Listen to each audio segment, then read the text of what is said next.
Hi everyone, my name is Abe Outsorn and I'm the outgoing chair of the London Homeless Coalition. And today I'm going to tell you about 10 important things from London's new Housing Stability Plan. This plan is going before the City Council shortly and needs to be approved by the end of the year. And it's an important step, and so I thought it'd be helpful for us to know what's going on in the plan, what's good about it, what's bad about it, and everything in between. So the first thing to know about the plan is that absolutely the situation right now in London is grim. The statistics are striking in the plan when they talk about our shelters being at capacity, 200 people sleeping unsheltered. There's 300 people on the by name list for housing first support, over 900 on the urgent homeless list for social housing. And so we are seeing an unprecedented rate of homelessness in our community. And this has led to the city doing the Housing Stability Week, which has shown some early successes. And those successes, I think, are reflected in some of the ideas in this plan. Speaking to the stats, one of the questions that I hear often is, are these accurate statistics? And because of the use of HIFIS, which is a common database system that all the homeless serving organizations are using, it reflects pretty good statistics compared to what we've had in the past, as well with the community informed response strategy, where folks are touching base at street level with those living unsheltered on often a daily basis. Those statistics are very good as well. So the statistics are bad and they're accurate statistics. Number two is that we have to have a plan. So one of the things that I hear is, less planning, more action. We do a lot of plans. But the important thing to know is that the majority of our funding for homelessness and housing comes from other orders of government, primarily the province, but also the feds. And both the province and the feds require plans for that funding. So whether it's a transit plan, a poverty plan, addictions and mental health plan, a housing stability plan, we have to have these plans, and that's how we get the money. Without the plan, we don't get the money. So the plan is a necessity, and it gives us the resources to actually do the work. Number three, the City of London has acknowledged housing as a human right. So this is a very important step. It's something that we've advocated nationwide and which you see reflected in the language of the National Housing Strategy. It's very important that we start from a rights-based approach, as this has several implications for how we respond to housing, how we respond to homelessness, to things like eviction. So it's great to see the city acknowledging that housing is a human right. Number four, there is a very clear focus in this plan on long-term solutions. And so when you look at what the metrics are that the city is going to measure, a lot of those reflect number of people housed, the permanency of their housing, stability of their housing. And that's really important because as we think about solving homelessness, we need to continue to think about long-term housing-focused solutions. And I think this plan really captures that particular focus, so that's a great thing to see. Number five, I believe that the regeneration of community housing might just be the biggest game changer within this plan.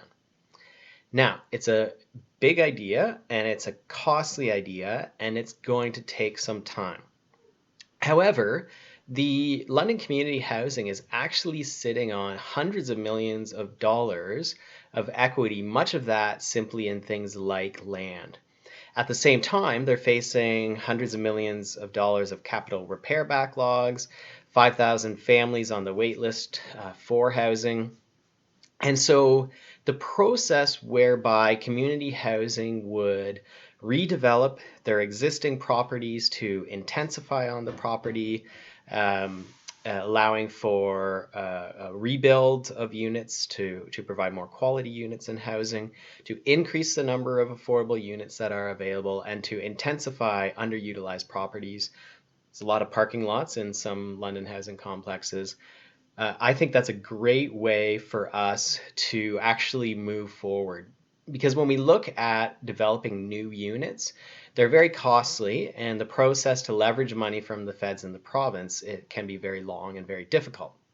So if we can use our existing asset value from our community housing, we can make a big change. Now, that's going to require council to show some leadership. So far, we've been unwilling to let community housing take on any debt, which would be an important function here, and have really held them back from doing some of this regeneration. So we would need staffing resources who are experts in regeneration, and to actually get to do some building. It's going to involve moving folks out of units that are no longer meeting the quality standard. That's going to be difficult for families. But if it means moving them into something newer and better in the long term and maintaining their affordability, it's going to be a necessary process. Now, the reason why I have such faith in this particular idea is it's being done in communities across the country already. BC's been doing this for decades, and Toronto more recently has done it for quite a while now, and have renewed a ton of their stock and added a bunch of units. Peterborough is a real leader in this area in terms of the number of new units they're creating through regeneration processes. So it can be done, and this might be the big one in terms of both solving our capital repair problem as well as increasing units. Number 6, the idea of developing surplus lands is a good idea, but I think it's unfortunately much too softly worded in this plan. If I were to rewrite the plan or to edit it, I would simply remove that word surplus and talk about the development of municipal lands. The challenge about surplus is it requires that land to be designated surplus, and I don't think we have to wait for that. I think there are existing lands that are already being utilized that either could be repurposed, so surface parking lots being an example of that, or intensified. So if there's a single kind of municipal service that has space for residential to be built in addition to that, then I don't think the land needs to be surplus. I think it just needs to be any lands, that we should look at all municipal lands to see if there's opportunity to develop affordable housing there. As well, the other thing that should be added is the acquiring of new lands. And I know the city was unsuccessful in their bid to get the 50 King Street Health Unit property, but I think the city should continue to pursue acquiring land for affordable housing, because that land is the biggest barrier in many cases to having nonprofits build new affordable housing. Number 7, the focus on mobile prevention, which is in the plan, is awesome, and I believe this reflects the state of the science, as we have really been looking nationally in the research community particularly away from just responding to chronic homelessness, but also looking at homelessness prevention. And eviction prevention is a huge part of that.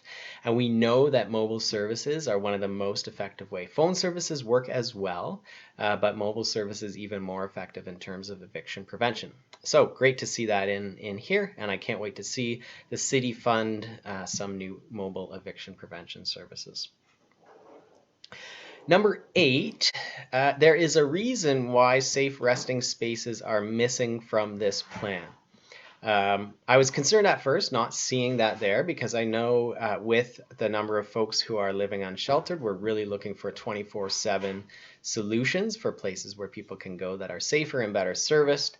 However, I was assured that because that already exists in the core area plan, which has already been timelined and is being enacted, that's why it's not duplicated in this plan already. This plan alludes to other existing complementary plans, and the 24/7 safe resting places are in that plan instead.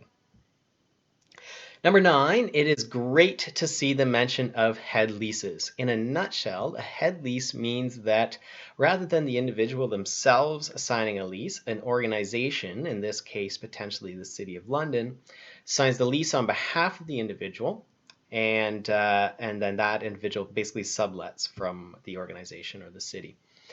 This is an important tool because many of the individuals we are supporting to exit homelessness have barriers to accessing the rental market, such as the lack of credit, lack of references. They may present with substance use on meeting landlords. And so having the head lease option open for them means that they can get into housing in spite of some of those challenges. And what's really exciting to me about this is it represents the city being willing to take some risk. Now, I believe this idea is still with their legal team, so hopefully the legal team makes the decision that they approve of this mechanism. But it's really important. It really reflects a shift from the city depending on others to provide the services to more directly being involved in the work and, like I said, taking on some of the risk themselves. Lastly, number 10 is there's no mention of money in this plan. And that's fine because the budget process is a fully independent process. And so, important message for Londoners as we are going into budget season, and this is a multi-year budget. So the decisions being made between now and March of 2020 are going to affect our city over the next 4 years. Absolutely. For several of these ideas to go forward, we will need new municipal funding. I mentioned regeneration of community housing. That's going to need money to make that process even start to happen. Things like head leases, like mobile eviction prevention teams, lots of the development of new affordable housing that's mentioned in this plan. There's going to be a lot of new budget asks that are going to have to come forward. Difficult budget season for City Council. The Ford government, in its infinite wisdom, has downloaded a whole bunch of costs to the municipality that are already going to see our tax increase bigger than Council was planning, which is very frustrating because the province has a much better tax revenue generation mechanism than property taxes that municipalities stuck with. So we're already, starting from behind in terms of our budget, but I believe these investments are going to be so important if we want to turn around what are some very bad statistics right now. We've seen some proof with Housing Week, over 100 people now housed through that process. So we can do it. We can turn things around. But we're going to need the city to invest. They've got a good plan here now, a couple tweaks that I'd love to see made. But overall, a very good plan, and now it's going to need money to make it happen. So thank you. I hope you learned something from what I believe are 10 important things in this plan.